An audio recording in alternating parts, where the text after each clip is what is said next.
ମା' ହାତରନ୍ଧା। ଆମେ ଝିଅମାନେ ଯେତେବେଳେ ବାହା ହୋଇଯାଆନ୍ତି ତାହାର ମୂଲ୍ୟ ଠିକ୍ ବୁଝିପାରନ୍ତି। ଯେତେବେଳେ ଆମେ ସ୍କୁଲ କଲେଜରୁ ଫେରି ଘରକୁ ଆସନ୍ତି ଆଉ ମା' ଆମକୁ ଖାଇବା ବାଢ଼ି ଦିଅନ୍ତି, ଆମକୁ ସେତେବେଳେ ସେମିତି କିଛି ଫିଲ୍ ହୁଏ ନା। କିନ୍ତୁ ବାହାଘର ପରେ ଆମେ ଯେତେବେଳେ ଡେଲି ନିଜେ ରୋଷେଇ କରି ଖାଆନ୍ତି, ବାଢ଼ିକି ଖାଆନ୍ତି, ସେତେବେଳେ ସେଦିନ ବହୁତ ମନେ ପଡ଼େ। ଆମେ ନିଜେ ଯେତେ ଫ୍ୟାନ୍ସି ଆଇଟମ୍ ବନେଇ ଖାଇଲେ ମଧ୍ୟ ସେଇ ଶାନ୍ତି ମିଳେନି।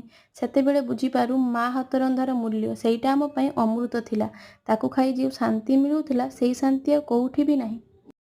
ଆଜି ହଜବେଣ୍ଡ କିଛି କାମରେ ଗାଁକୁ ଯାଇଥିଲେ, ତ ମା ଆମ ପାଇଁ କ'ଣ ସବୁ ପଠେଇଛନ୍ତି ଦେଖନ୍ତୁ।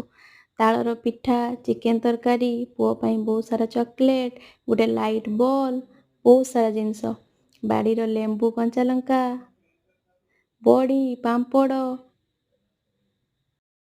ଦେଖନ୍ତୁ ଏଠି ବଡ଼ି ଦେଇଥିଲେ ମା, ସେଟା ଭଲରେ ଶୁଖି ନାହିଁ, ସେଇଟା ମୋତେ ପଠେଇ ଦେଇଛନ୍ତି। କହିଛନ୍ତି ବଡ଼ି ଶୁଖି ନାହିଁ, ତାକୁ ଖରାରେ ଭଲସେ ଶୁଖେଇକିନା ରଖିବୁ। ଏଠି କିଛି ପାମ୍ପଡ଼ ଦେଇ ଦେଇଛନ୍ତି। ବାପ ଘରକୁ ଝିଅ ଗଲେ କେବେ ବି ଖାଲିରେ ଫେରି ଆସେନା। ମା ତ କିଛି ନା କିଛି ସେ ପେକ୍ କରି ହିଁ ଦିଅନ୍ତି।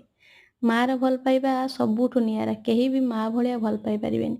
ସତ କହିଲି ନା ସାଙ୍ଗମାନେ? କମେଣ୍ଟ କରି ନିହାତି ଜଣେଇବେ। ଦେଖନ୍ତୁ କିଛି ପିଜୁଳି ଦେଇଛନ୍ତି, ପୁଅ ପାଇଁ କ୍ରିମ୍ ବିସ୍କିଟ୍ ଦେଇଛନ୍ତି। ଏଇସବୁ ଜିନିଷ ସବୁ ଆସିଛି ମୋ ବାପା। ଆପଣମାନଙ୍କୁ ଏ ଭିଡ଼ିଓଟି କେମିତି ଲାଗିଲା ନିହାତି କମେଣ୍ଟରେ ଜଣେଇବେ। ରହିଲି।